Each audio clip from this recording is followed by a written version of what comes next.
welcome to our immunology class. Today we are going to look at cells of the immune system.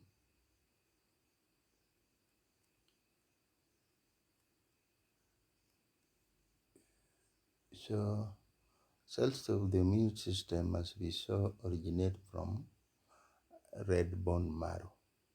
So in the red bone marrow we have pluripotent stem cells or hematopoietic stem cells. We'll see the meaning of hematopoietic when we look at the way these cells form. But this flow diagram will all help us in classifying these cells. So pluripotent stem cells, I said stem cells are cells that continually divide throughout the life of an organism, and they produce cells which can differentiate into any form of cells. The pluripotent means just that. They produce cells which can differentiate and form any kind of specialized cells. So when this happens in the formation of blood cells, they produce two types of stem cells again: lymphoid stem cells and myeloid stem cells. The lymphoid stem cells will produce three cells.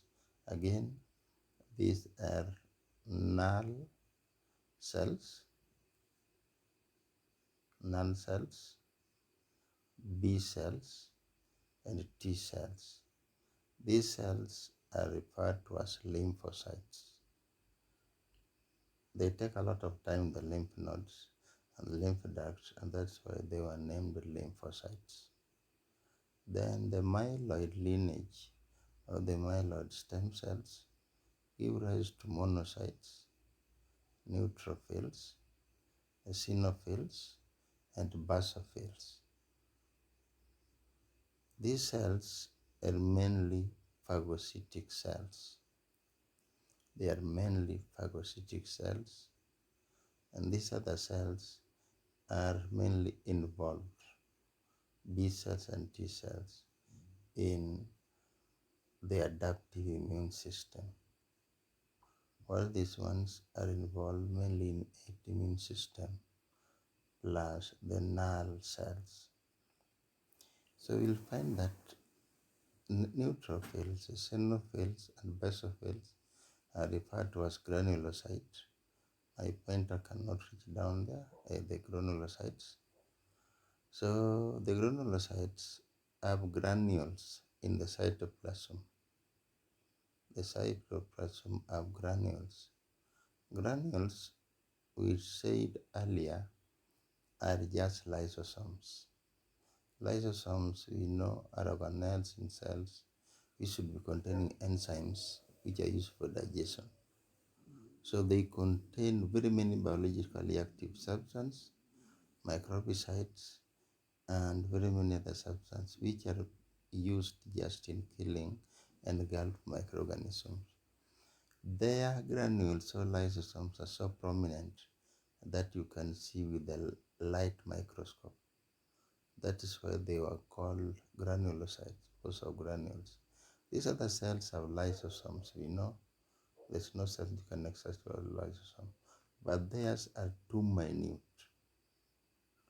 such that these three cells, B cells, T cells, and monocytes, theirs are so minute that you cannot see by electron microscope.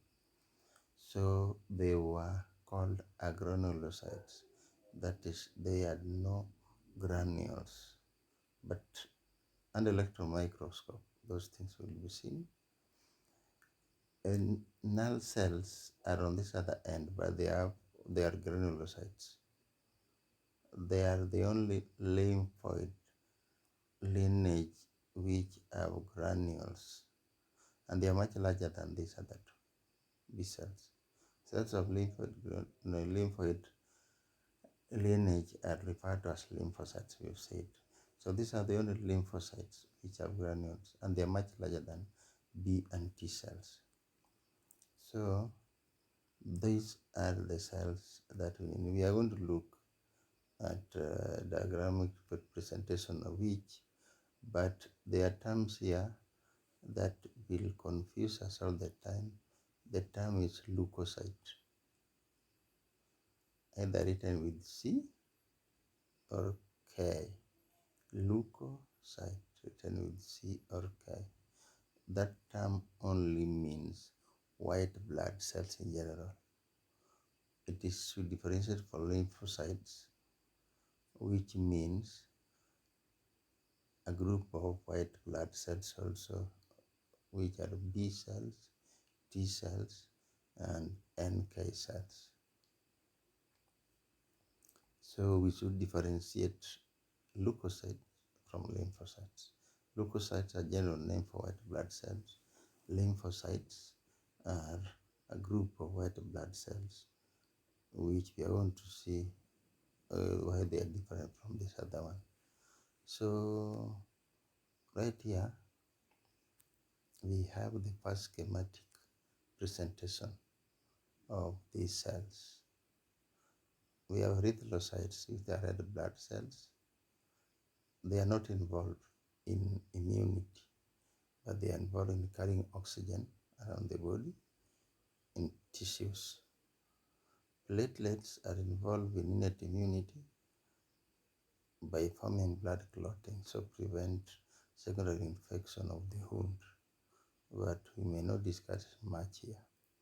These other cells are the ones which we may discuss much, where they are involved in immunity. So we have neutrophils,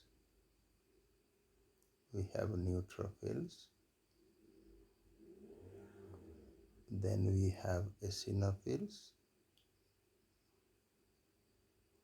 then we have basophils. You will see them up there. These are granulocytes. Then we have monocytes, which are not granulocytes, but monocytes, neutrophils, eosinophils, and basophils are myeloid. They come from myeloid lineage. Then we have this one also, the lymphocytes, which come from lymphoid lineage. Using another cell here known as macrophage. Macrophage is a monocyte. The monocytes are found in blood vascular system, but when they get to the tissues, they form macrophages. So don't get confused. Let's go back to our flow diagram.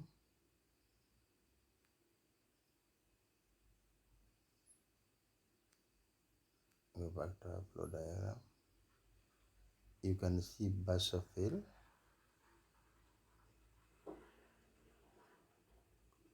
I see basophil.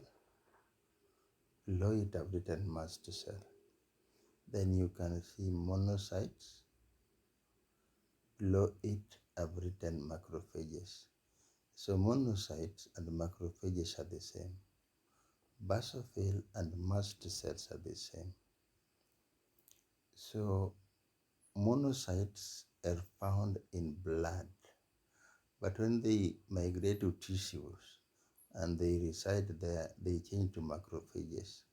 Their functions remain the same. Basophil are in blood.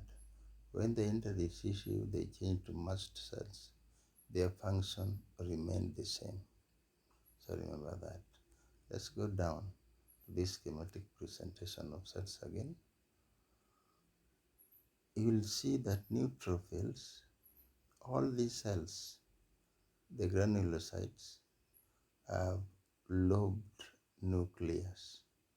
They are nucleus which have lobes, either 2, 1, or more. Like this one should be having 5. 1, 2, 3, 4. There are 5 somewhere there, neutrophils. Then eosinophils have two which are very clear. Then basophils also have 1, 2, 3. So that's very clear. So they have lobed nucleus. They have lobed nucleus. So this one normally have 5 lobes. This one have 2. This one have 3 lobes. But basophils can be different from the rest by having large, prominent granules. Large prominent granules which stain blue.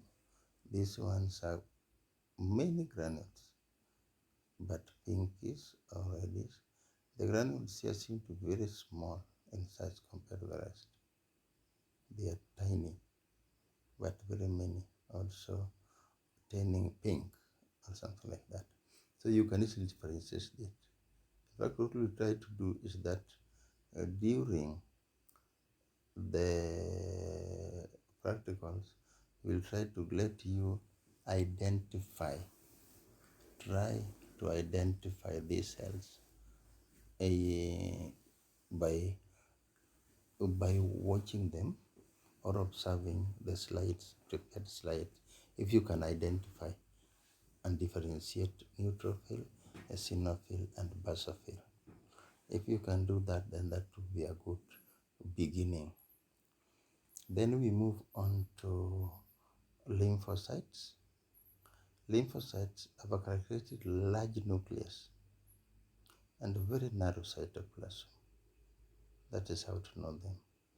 Then when you come to monocytes, we said they are not granulated, so you see the cytoplasm very clear and they are amoebic. You see they are amoebic compared to the rest. And the nucleus is single and big, so you can easily differentiate them. We can move again to another schematic presentation, which is even much more clearer. It is even much more clearer. You can see the basophils, 3 lobes, eosinophils, 2 lobe nucleus, neutrophils, around 3, but they should be more. Then monocytes, the nucleus is large, it's very large. Then lymphocytes, and the cells are big. Monocytes are big with big nucleus, which have horseshoe shape, but lymphocytes have circular.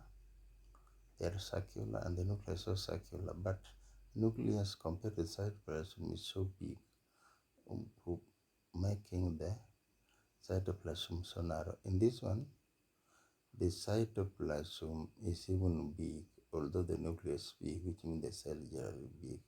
So we can use that to identify these cells. So we can now go and look at each particular cell. We'll start by myeloid cells, the myeloid lineage. So we'll start by looking at granulocytes. We can see they are called polymorphonuclear cells. This is because they have lobed nucleus. It's because they have lobed nucleus. Then another group is the monocytes, which have no lobed nucleus, we have seen. So from there, we are going to look at their properties. We are going to look at their properties. So granulocytes, we have said, we have looked at them. The reason they are called granulocytes is because they are prominent granules. They are prominent granules which can be seen under light microscope. But you can go through this because we have talked much up there and move very fast. They are polymorphonuclear cells because they have much lobed nucleus. We have said 5 lobes for neutrophils and 3 for basophil and 2 or 3 for eosinophil. Those are the nucleus lobes. So they do not live so long. compared to the lymphocytes. The lymphocytes can live for long, even ages. So they have short lives. Then we can look at again, if they are many, 6 to 7%, they are motile and migrate to the injured places. We say they have so many granules. They have no memory like the lymphocytes. They have no memory like the lymphocytes. I'm sorry, left